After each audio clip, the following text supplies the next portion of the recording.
Je vais commencer avec vous, Nicolas Pucheux, parce que vous êtes le plus concerné, j'ai envie de dire, dans ce dossier. On entendait des policiers, là, moi ça m'a surpris, qui disaient désormais la peur a changé de camp. Et souvent la peur est du côté des policiers, au lieu d'être du côté des délinquants. Vous avez ce sentiment aussi? C'est un policier qui disait ça dans le reportage. Oui, absolument, mais je ne souscris pas à ce qui a été dit juste avant. Moi, je pense qu'effectivement, les policiers ont peur, mais ils n'ont pas peur des voyous ou des petits truands. Ils ont peur de la justice, parce que bien souvent, dès lors qu'une interpellation, qu'une intervention de police se passe mal, on jette immédiatement l'opprobre sur la profession. Ils sont présumés coupables, parce que la présomption d'innocence ne prévaut que pour les voyous.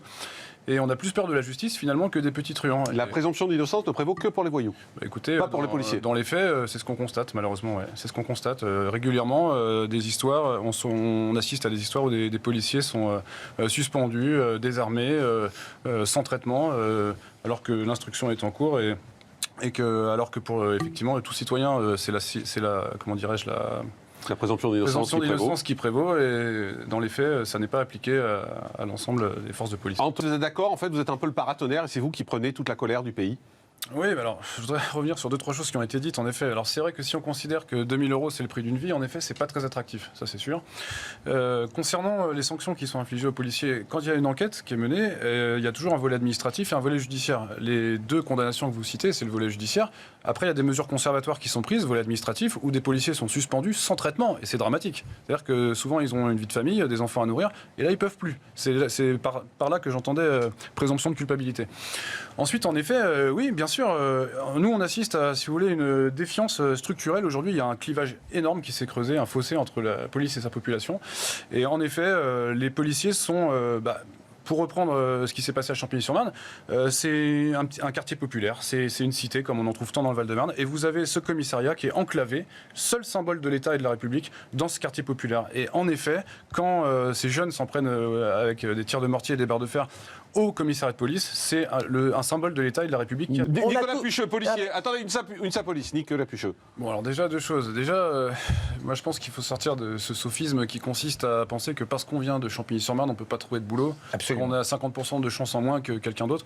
C'est pas vrai ça? Là, je m'inscris en faux. Il y a quand même des réalités statistiques. Bien entendu qu'il y a du talent. Il y a des talents dans ces quartiers, il y a des gens formidables dans ces quartiers. Maintenant, expliquer qu'il n'y a pas de discrimination sociale ou territoriale. 50% de discrimination. Il n'y a pas de discrimination volontaire. Il faut arrêter avec ça. Non, mais vous êtes extraordinaire. Oui, merci.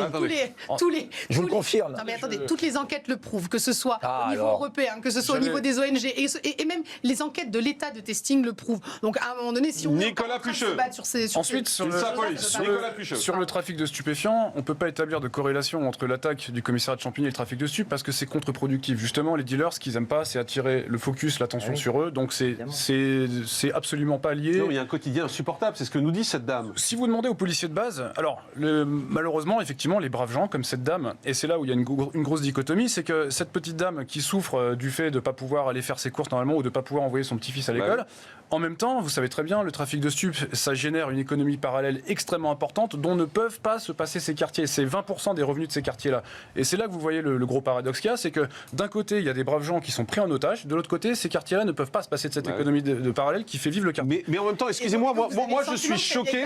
Attendez, moi je suis choqué. On est en 2020, on est en France, on a une dame qui vient à la télé et qui vous dit, moi je ne peux pas envoyer mon petit-fils à l'école à cause du trafic de drogue. Et personne ne dit rien. Enfin, on regarde ça. Oui, non, mais c'est une honte. C'est choquant, c'est une honte. Bien sûr que c'est une honte. Donc moi, c'est un échec. Pour en finir avec les moyens policiers, si vous demandez aux policiers de base, et il n'y a rien de péjoratif dans mon propos, il va vous dire, nous on veut plus de moyens matériels et humains. Moi je vous dis, la réponse elle est pénale. Il faut mettre en place une vraie politique pénale où les auteurs d'exactions comme celles qui ont été commises samedi soir sont sévèrement sanctionnés par des peines de prison ferme. Et non pas par des aménagements de peine, non pas par des bracelets électroniques. La réinsertion, la politique de la réinsertion, ça vaut pour certains, ça vaut pas pour tous. Et l'excuse systématique conduit à des dérives comme aujourd'hui où on agit en toute impunité.